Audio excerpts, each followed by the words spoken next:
कभी ऐसा लगा है कि दुनिया हमसे हमसे एक खास तरह का मुखौटा पहनने की उम्मीद करती है?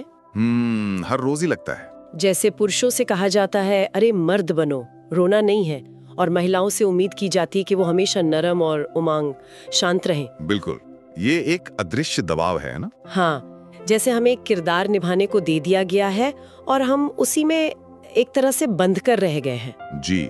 तो आज हम ना इसी बंधे बंधाए किरदार की दीवारों को तोड़ने पर बात करने वाले हैं। बहुत जरूरी विषय है ये। हमारे पास जो स्रोत है वो रॉबर्ट ग्रीन की किताब the laws of human nature के एक चैप्टर पर आधारित है। जी।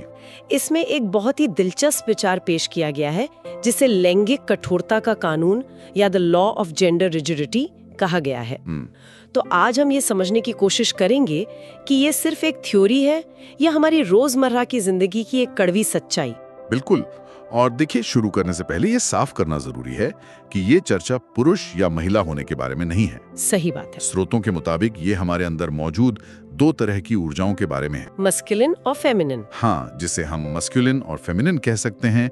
मतलब तर्क और भावना, दृढ़ता और कोमलता। और कमाल की बात यह है कि हम सब में दोनों ऊर्जाएं होती हैं। वही तो।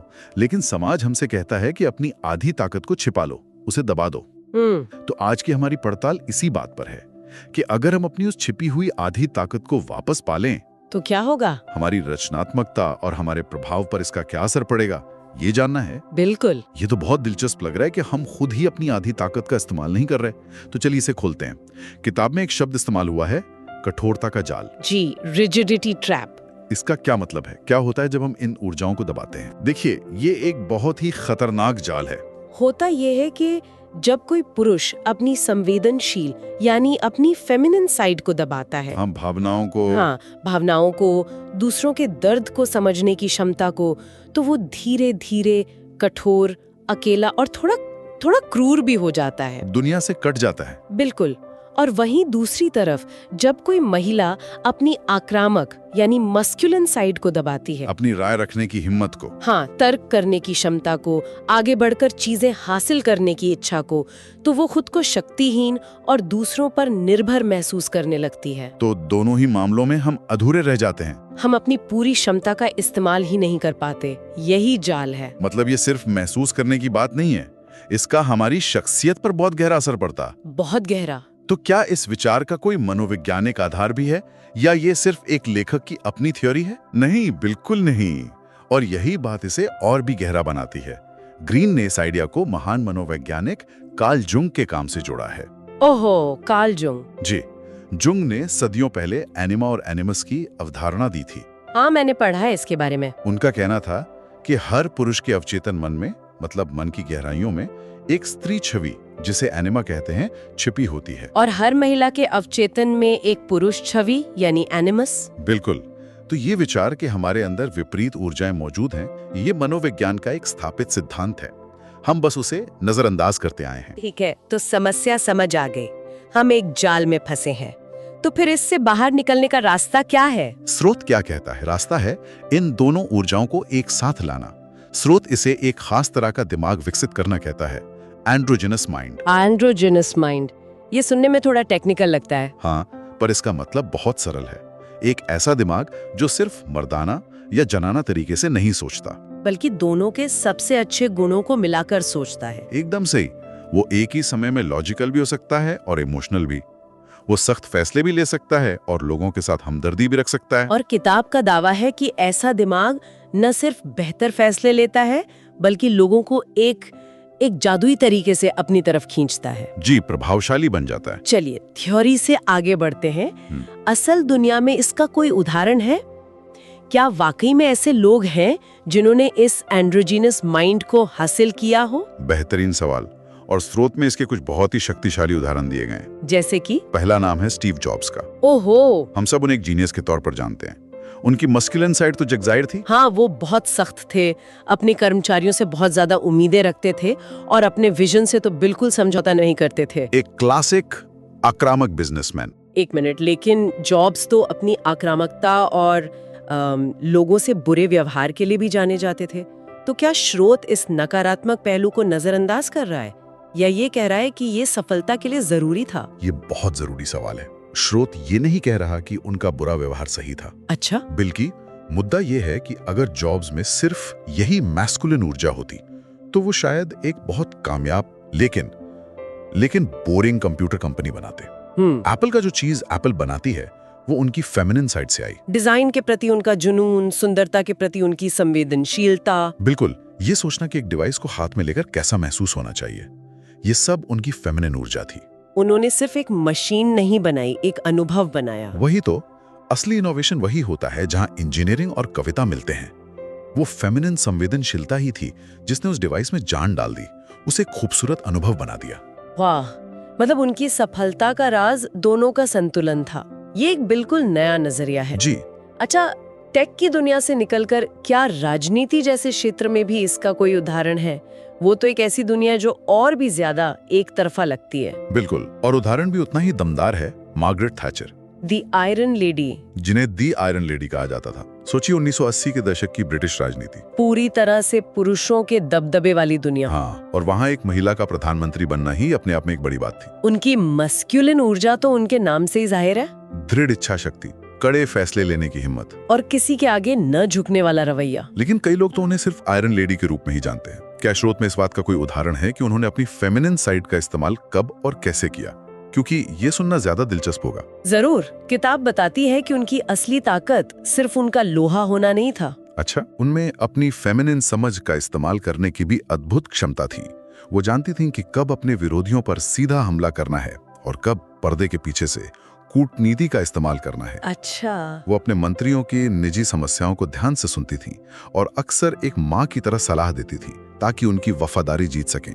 ये तो बहुत दिलचस्प है। तो बाहर दुनिया के लिए वो आयरन लेडी थी, लेकिन अंदर वो जानती थीं कि लोगों को जोड़ने के लिए नरमी और समझदारी की भी जरूरत होती है। मतलब प्रभावी नेतृत्व का मतलब सिर्फ सख्त होना नहीं है। नहीं, बल्कि ये जानना है कि कब सख्त होना है और कब नरम। टेक और राजनीति के बाद अब उस इंसान की बात करते हैं जो शायद इन दोनों ऊर्जाओं के संगम का सबसे बड़ा प्रतीक है, लियोनार्डो दा विंची। हाँ, दा विंची।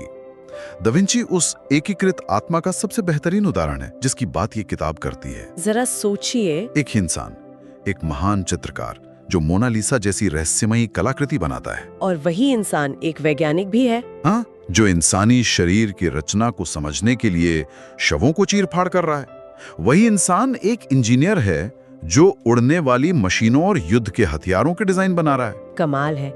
आज के दौर में तो हमें एक ही चीज चुनने को कहा जाता है। बिल्कुल, या तो तुम आर्टिस्ट बनो या साइंटिस्ट। हम ये सोच ही नहीं पाते कि कोई दोनों हो सकता है। और यही दा विंची की प्रतिभा का राज था। उनके लिए विज्ञान और कला वो अलग अलग थे ही नहीं। उनकी वैज्ञानिक जिज्ञासा यानी मस्कुलिन ऊर्जा उन्हें यह समझने में मदद करती थी कि रोशनी कैसे काम करती है, मांसपेशियां कैसे हिलती हैं। और उनकी कलात्मक संवेदनशीलता, वो यानी फेमिनिन ऊर्जा, उन्हें उस ज्ञान को कैनवास पर एक भावना के रूप में उतारने में मदद करती थी।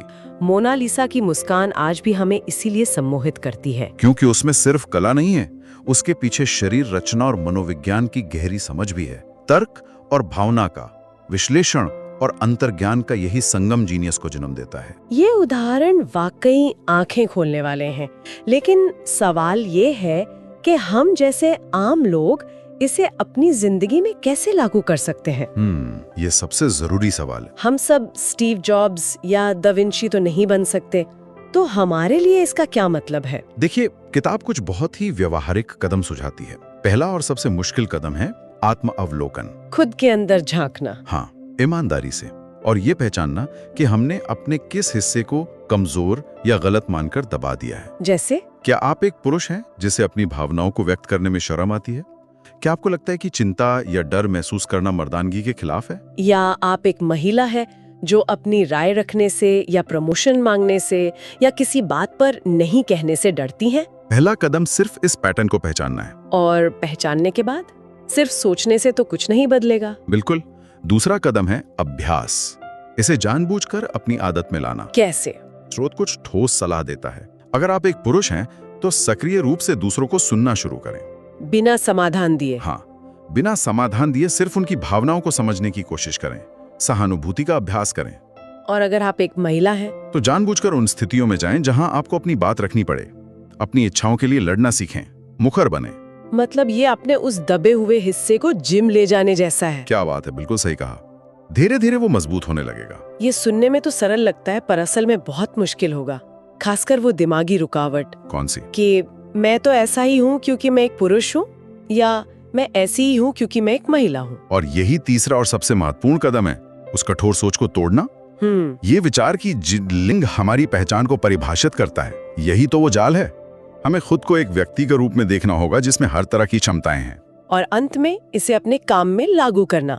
बिल्कुल, चाहे आप एक मैनेजर हों, एक टीचर हों या एक कलाकार, अपने काम में दृढ़ता और कोमलता दोनों का इस्तेमाल करें। कभी विश्लेषण का सहारा लें तो कभी अपनी गट फीलिंग का। इससे आपका काम ज्यादा गहरा और प्रभावशाली बनेगा। निश्चित रूप से। तो इस पूरी चर्चा को अगर एक लाइन में समेटना हो तो वो क्या होगी? इसकी नैतिक शिक्षा क्या है? इसकी नैतिक शिक्षा ये है कि पूर्ण होने का मतलब किसी सामाजिक सांचे में फिट होना नहीं है। पूर्णता का अर्थ है अपने भीतर की हर ऊर्जा को, हर भावना को, हर क्षमता को स्वीकार करना और उसे अपनाना। जब हम अपनी संवेदनशीलता और अपनी आक्रामकता दोनों को अपना लेते हैं, तभी हम वास्तव में शक्तिशाली और पूर्ण बनते हैं। ये एक बहुत शक्तिशाली विचार है। और किताब इसे एक कदम और आगे ले जाती है, लगभग एक आध्यात्मिक स्तर पर। अच्छा? उसमें एक लाइन है जो कहती है, जो व्यक्ति अपनी स्त्री और पुरुष ऊर्जाओं को मिला देता है वो ईश्वर के सबसे करीब और दुनिया के लिए सबसे अधिक प्रभावशाली बन जाता है। वाह! तो यहाँ संतुलन सिर्फ एक मनोवैज्ञानिक टूल नहीं है, ये खुद को जानने और अपनी क्षमताओं को उच्चतम स्तर तक ले जाने का एक रास्ता है। भारत में तो हमारे पास इसका एक अद्भुत प्रतीक भी है, अर्धनारीश्वर। मैं यही कहने वाला था। हाँ। शिव और शक्ति का एकीकृत रूप। चेतना और ऊर्जा जब एक हो जाते हैं तो सृजन होता है। ये वही विचार है। स्रोत का अंतिम संदेश भी इसी विचार को और मजबूत करता है। यह समाज द्वारा बनाई गई झूठी दीवारों को तोड़ने की बात करता है। जी।